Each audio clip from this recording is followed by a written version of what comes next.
Hello everyone, welcome back to my another video. আজি বহুতখিনি common question বিলাক লৈ আহিছো গ্ৰেড 4 ৰ কাৰণে হেহে ভিডিওটো স্কিপ নকৰাকৈ যিমান পাৰে ভিডিওটো সম্পূৰ্ণ চাবলৈ চেষ্টা কৰিব।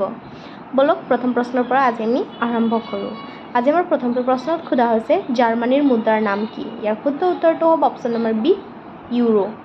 নেক্সট, ভৰতপুৰ পক্ষী অভয়াৰণ্য কোনখন ৰাজ্যত অৱস্থিত? উত্তৰ প্ৰদেশ, ৰাজস্থান, মিজোৰাম, কৰ্ণাটক।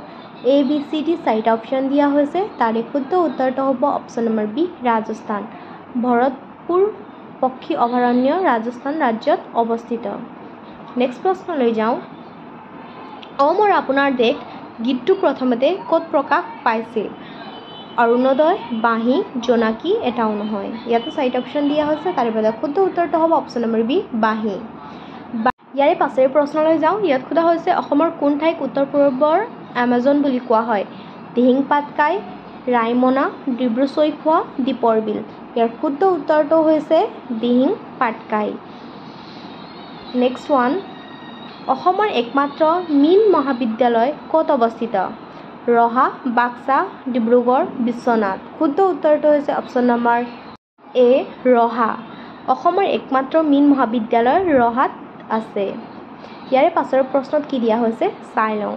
ইয়াত দিয়া হৈছে ডিব্ৰু-চৈখোৱা ৰাষ্ট্ৰীয় উদ্যান ক'ত অৱস্থিত? দৰং বৰপেটা, ডিব্ৰুগড় ধেমাজি, ডিব্ৰুগড় তিনিচুকীয়া, গোলাঘাট নগাঁও। শুদ্ধ উত্তৰটো হৈছে option number C Dibrugarh Tinsukia. ইয়াৰ পাছৰটো প্ৰশ্ন চাই লওঁ। সোণাই ৰূপাই অভয়াৰণ্য ক'ত অৱস্থিত? শোণিতপুৰ, তিনিচুকীয়া, ডিব্ৰুগড়, মৰিগাঁও। ABCD চাৰিটাৰ ভিতৰত শুদ্ধ উত্তৰটো হৈছে অপশ্যন নম্বৰ এ শোণিতপুৰ। সোণাই ৰূপাই অভয়াৰণ্য শোণিতপুৰ জিলাত অৱস্থিত।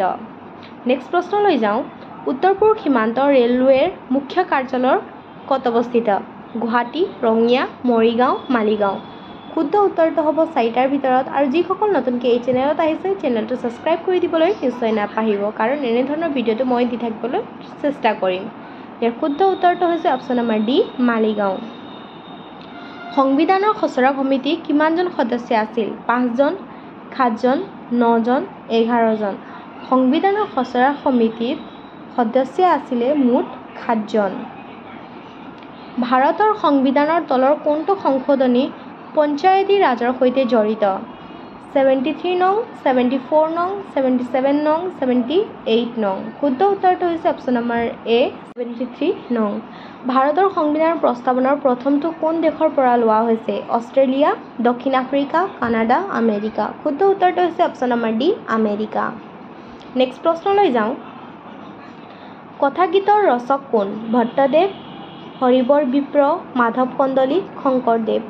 ইয়াৰ শুদ্ধ উত্তৰটো হৈছে অপশ্যন নম্বৰ এ ভট্টদেৱ। কথাগীতৰ ৰচক আছিল ভট্টদেৱ। নেক্সট, মহাভাৰতৰ অসমীয়া ভাঙনি কোনে কৰিছিল? ভট্টদেৱ, মাধৱ কন্দলী, ৰাম সৰস্বতী, শংকৰদেৱ। ইয়াৰ শুদ্ধ উত্তৰটো হৈছে option number C Ram Saraswati. কিমান চনত অসমৰ স্কুল কলেজত অসমীয়া ভাষাৰ পৰিৱৰ্তে বাংলা ভাষাৰ প্ৰচলন আৰম্ভ হৈছিল? 1836 চনত, 1841 চনত, 1862 চনত, 1876 চনত। ইয়াৰ শুদ্ধ উত্তৰটো হৈছে অপশ্যন নম্বৰ এ 1836 চনত। নেক্সট, আমচাং অভয়াৰণ্য তলৰ কোনখন জিলাত অৱস্থিত? ধুবুৰী, কামৰূপ, ডিব্ৰুগড়, গোৱালপাৰা। ইয়াৰ শুদ্ধ উত্তৰটো হ'ব option number B Kamrup. Amchang অভয়াৰণ্য কামৰূপ জিলাত অৱস্থিত। ইয়াৰে পাছৰে প্ৰশ্নত কি দিয়া হৈছে চাই লওঁ। ইয়াত দিয়া হৈছে হৰ্ণবিল উৎসৱ ক'ত অনুষ্ঠিত হয়? নাগালেণ্ড, ডিমা হাছাও, মণিপুৰ, মিজোৰাম। শুদ্ধ উত্তৰটো হৈছে অপশ্যন নম্বৰ এ নাগালেণ্ড। হেম সৰস্বতী তলৰ কোনজন ৰজাৰ ৰাজকবি আছিল? নৰনাৰায়ণ, ধৰ্মনাৰায়ণ, বৈদ্যসেৱাৰ, দুৰ্লভ নাৰায়ণ। ইয়াৰ শুদ্ধ উত্তৰটো হৈছে অপশ্যন নম্বৰ ডি দুৰ্লভ নাৰায়ণ। কোনজন আহোম ৰজাই শিঙৰি ঘৰত উঠা অনুষ্ঠান আৰম্ভ কৰিছিল? চুডাংফা, চুচেনফা, চুহুংমুং, চুক্লেংমুং। ইয়াৰ শুদ্ধ উত্তৰটো হৈছে অপশ্যন নম্বৰ এ চুডাংফা। অসম আন্দোলন কিমান চনত আৰম্ভ হৈছিল? 1947, 1979, 1981, 1991. Correct answer to hobo option number B, 1979. Assam আন্দোলন 1979 চনত আৰম্ভ হৈছিল। ইয়াৰে পাছৰ প্ৰশ্নত কি দিয়া হৈছে চাই লওঁ। ইয়াত দিয়া হৈছে মিজোৰামক কিমান চনত অসমৰ পৰা পৃথক কৰা হৈছিল। চাৰিটা অপশ্যন দিয়া হৈছে 1947, 1979, 1972, 1987. কাৰেক্ট এনচাৰটো হ'ব অপশ্যন নম্বৰ চি। কিমান চনত অসমৰ পৰা নাগালেণ্ড পৃথক কৰা হৈছিল। 1949, 1953, 1963, 1977. কাৰেক্ট এনচাৰটো হ'ব অপশ্যন নম্বৰ চি 1963. 1963 চনত অসমৰ পৰা নাগালেণ্ডক পৃথক কৰা হৈছিল। কিমান চনত গুৱাহাটী বিশ্ববিদ্যালয় প্ৰতিষ্ঠা হৈছিল। 1938, 1948, 1958, 1978. এই প্ৰশ্নটো খুবেই ইম্পৰ্টেণ্ট হয়। ইয়াৰ শুদ্ধ উত্তৰটো হৈছে অপশ্যন নম্বৰ বি 1948। ইয়াৰে পাছৰ প্ৰশ্নলৈ যাওঁ। 2022-23 বৰ্ষৰ লালা অমৰনাথ পুৰস্কাৰ লাভ কৰা খেলুৱৈজন কোন। বিৰাট কোহলি, ৰোহিত শৰ্মা, ৰিয়ান পৰাগ, ৰিংকু সিং। শুদ্ধ উত্তৰটো আপোনালোকে সকলোৱে জানে। শুদ্ধ উত্তৰটো হৈছে option number C Riyan Parag.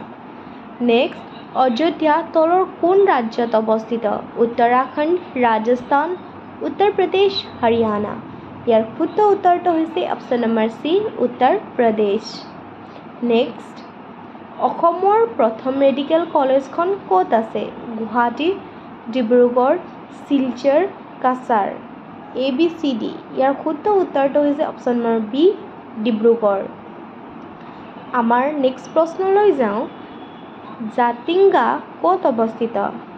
Karbi Anglong, Silchar, Cachar, Dima Hasao. শুদ্ধ উত্তৰটো হৈছে option number D Dima Hasao. Jatinga Dima হাছাওত অৱস্থিত। মোহনবাৰী বিমানবন্দৰ ক'ত অৱস্থিত। শোণিতপুৰ, যোৰহাট, ডিব্ৰুগড়, কামৰূপ মেট্ৰ'। ইয়াৰ শুদ্ধ উত্তৰটো হৈছে option number C Dibrugarh. Mohanbari বিমানবন্দৰ ডিব্ৰুগড়ত অৱস্থিত। তলত দিয়া কোন মন্দিৰত অম্বুবাচী মেলা হয়। উগ্ৰতাৰা, মদন কামদেৱ, দৌল গোবিন্দ, কামাখ্যা। শুদ্ধ উত্তৰটো আমি সকলোৱে জানো। শুদ্ধ উত্তৰটো হৈছে অপশ্যন নম্বৰ ডি কামাখ্যা। অসমৰ কোনখন ঠাই বাৰেচহৰীয়া ভাওনাৰ বাবে বিখ্যাত। গোৱালপাৰা, জামুগুৰিহাট, শিৱসাগৰ, যোৰহাট। ইয়াৰ শুদ্ধ উত্তৰটো হৈছে অপশ্যন নম্বৰ বি জামুগুৰিহাট। ইয়াৰে পাছৰে প্ৰশ্নলৈ যাওঁ। যাদৱ পায়েঙৰ একমাত্ৰ প্ৰচেষ্টাৰে গঢ় দিয়া বনাঞ্চলটোৰ নাম কি। মলাই কাঠনি, পায়েং ফৰেষ্ট, অৰণ্য মানৱ, অৰণ্য বন্ধু। ইয়াৰ শুদ্ধ উত্তৰটো হৈছে অপশ্যন নম্বৰ এ মলাই কাঠনি। হয়গ্ৰীৱ মাধৱ মন্দিৰ তলৰ কোনটো পাহাৰত অৱস্থিত। মণিকোট, নীলাচল, চিত্ৰাচল, চৰণীয়া। ইয়াৰ শুদ্ধ উত্তৰটো হৈছে অপশ্যন নম্বৰ এ মণিকোট। মণিকোট পৰ্বতত হয়গ্ৰীৱ মাধৱ মন্দিৰ অৱস্থিত। প্ৰাগজ্যোতিষপুৰৰ প্ৰাচীনতম ৰজাজনৰ নাম কি আছিল। ভাস্কৰ বৰ্মন, মহিৰংগ দানৱ, নৰকাসুৰ, বানাসুৰ। ইয়াৰ শুদ্ধ উত্তৰটো হৈছে অপশ্যন নম্বৰ বি মহিৰংগ দানৱ। ইয়াৰে পাছৰে প্ৰশ্নলৈ যাওঁ। নৰকাসুৰে তলৰ কোনটো ৰাজবংশ প্ৰতিষ্ঠা কৰিছিল। পাল বংশ, বৰ্মন বংশ, শালস্তম্ভ বংশ, ভৌম বংশ। ইয়াৰ শুদ্ধ উত্তৰটো হ'ব অপশ্যন নম্বৰ ডি ভৌম বা ভূমি বংশ। ইয়াৰে পাছৰে প্ৰশ্নত কি দিয়া হৈছে চাই লওঁ। গুৱাহাটীৰ দীঘলী পুখুৰীটো তলৰ কোনজন ৰজাৰ সৈতে জড়িত। হজৰ বৰ্মন, নৰকাসুৰ, ভগদত্ত, ভাস্কৰ বৰ্মন। ইয়াৰ শুদ্ধ উত্তৰটো হৈছে অপশ্যন নম্বৰ চি ভগদত্ত। আহোমসকল ক'ৰ পৰা আহিছিল আপোনালোকে কমেণ্ট কৰি নিশ্চয় জনাব। আৰু এনেধৰণৰ ভিডিঅ'ৰ কাৰণে চেনেলটো ছাবস্ক্ৰাইব কৰি দিবলৈ আৰু শ্বেয়াৰ কৰি দিবলৈ নিশ্চয় নাপাহৰিব। ধন্যবাদ।